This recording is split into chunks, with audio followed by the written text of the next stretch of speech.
right now, you know, we're back. You can see a little bit of a change.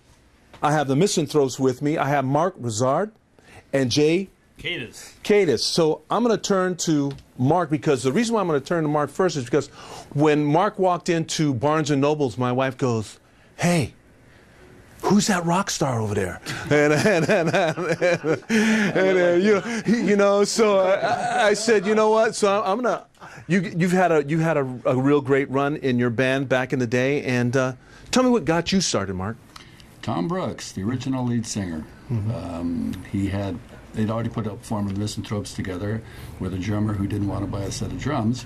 He was using the drums from the high school, the music class, and didn't want to buy a set. So Tom didn't live too far from me. He'd walk by my house from time to time, and before I had a set of drums, I had a pair of chopsticks, and I'd beat on a Naugahyde footstool. Made a nice little popping sound, and I'd play records and play my chopsticks. And one day he came by and he goes, "You know, sound pretty good. What are you playing in there?" I go, "Footstool and chopsticks." And I showed him. I think we put on the first Rolling Stones album. He said, "Well, you should join the band." I go, "Well, I don't have a set of drums." And he goes, "Well, you should buy a set." So I'm thinking, yeah, that's about, you know, as far-fetched as can be. So we kept talking about it, and a couple of the other guys, Nick Powers and Jay, I think, dropped by and listened to me audition. My first audition was a Naugahyde footstool and chopsticks. I mean, doesn't get much better than that, you know. And so I thought about it, and I asked my mom. I said, "Hey, I got to get a set of drums," and she said, "I don't know about that." So we bought my first set of drums at Montgomery Ward's in San Leandro and Alvarado when they were still there. Wow. And that's how I got started. Yeah. So you guys went on. Who chose the name? Nick Powers, the original bass player. Yes, because he's probably the original Misanthrope. Okay, I'm going to go change over, Mark. I'm going to go to Jay for a second. Jay, let me ask you, what got you involved in music, and why are you still at? You guys are actually still at it. You know, I really have no idea. You know, it just happened. And what was your first instrument, or what really propelled you to actually be a musician?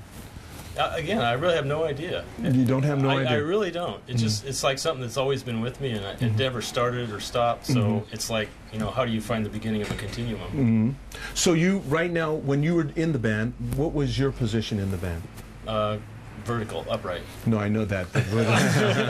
Most of the time. But what was your I guess I was the lead guitar player. And what did you play on at that particular time?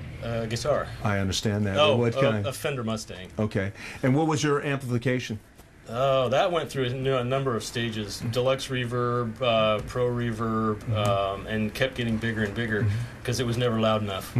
Oh, I love that. And then, what was some of your, as a guitar player, who was some of your influences, guitarists? Well, you know, Keith Richards, obviously. But Amen also Jeff Beck, Peter Green, well, Muddy Waters, since we played with That's where all the fountain comes from, is from him. You know, so that was your guy. So when you were actually performing as a band, what was like your set list like? What was the color in your set list? Who were you doing? What were you doing? Mostly Rolling Stones, some them, some Yardbirds, and an occasional smattering of Beatles. When you said Stones, throw me a couple tunes that you did by the Stones. I could see you being a well, pretty much anything on their first 5 albums. Are you still performing now? Yeah. You still, and what are you performing as? What's the band? Well, I do a lot of studio work, and I also hook up with some of the bands that I produce, so I end up just sort of filling in here and there, and I have a band that's been together 20-some-odd years, and we're still hanging in there a little bit, so, you know, a lot of different... Are you playing anywhere local at all? Right yeah, I mostly play around where I work, which is Stanford University. I've been working with some professors from the Department of Comparative Literature and Foreign Languages who decided they wanted to make music to get their students interested in reading the classics. So they wrote songs about Moby Dick and you know, all kinds of literature like that. Then they came and said, "Hey, well, could you record some of these?" And it just got more and more involved. And so after a year now, I'm sort of doing gigs with them. And in addition to all the other stuff. So. That's really cool. The printed word and the music. Just think if we all went to school, when we went back in the day to school, if it was music being taught to us, because we could actually remember those lyrics so well. Mark, I wanted to turn to you again. Are you still playing? Are you doing anything at this present time at all? I'm still playing, but I'm not currently playing with a band. We had a form of Misanthropes all the way up till 2007, and then Tom Brooks, our original lead singer, passed away in December of 2007. It's hard to believe it'll be 3 years next month. And that kind of put an end to that chapter of the music. Our bass player then went on to play with another band who he's currently with, and that's his gig, so we don't have him anymore either. So I've been going to the local jam sessions. You know, there's jam sessions all around town, Tuesdays and Thursdays, various places. And I never have my drums down unless I move them. They're always in my music room. So I was going to say I go play with myself, but I won't say that I go play my drums. I understand. But I'm as into it as I can be at this point without actually having a band, which is something we're currently considering. So I'm keeping my fingers crossed, but if not, I'll continue to go to the jam sessions and sit down in my music room and play my drums. There you go. I'm gonna ask the question that I asked the other two gentlemen from the New Fenderman.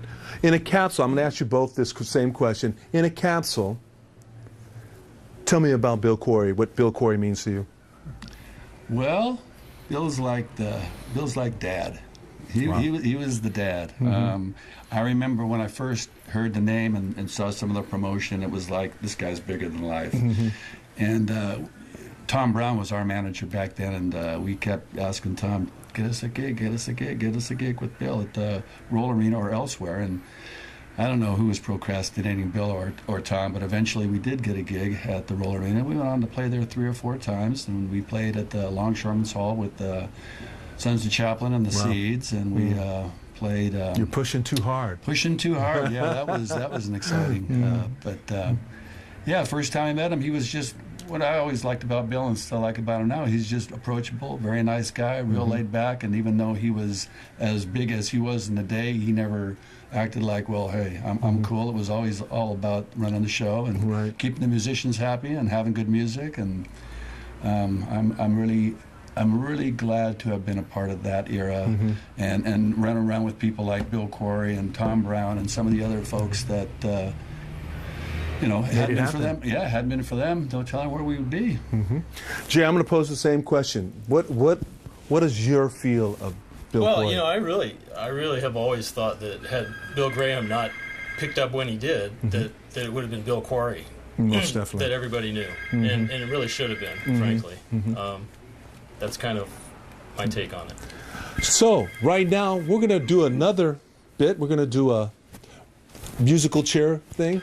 Thank you so much, gentlemen. Thank you. And I'm going to bring up some other musicians.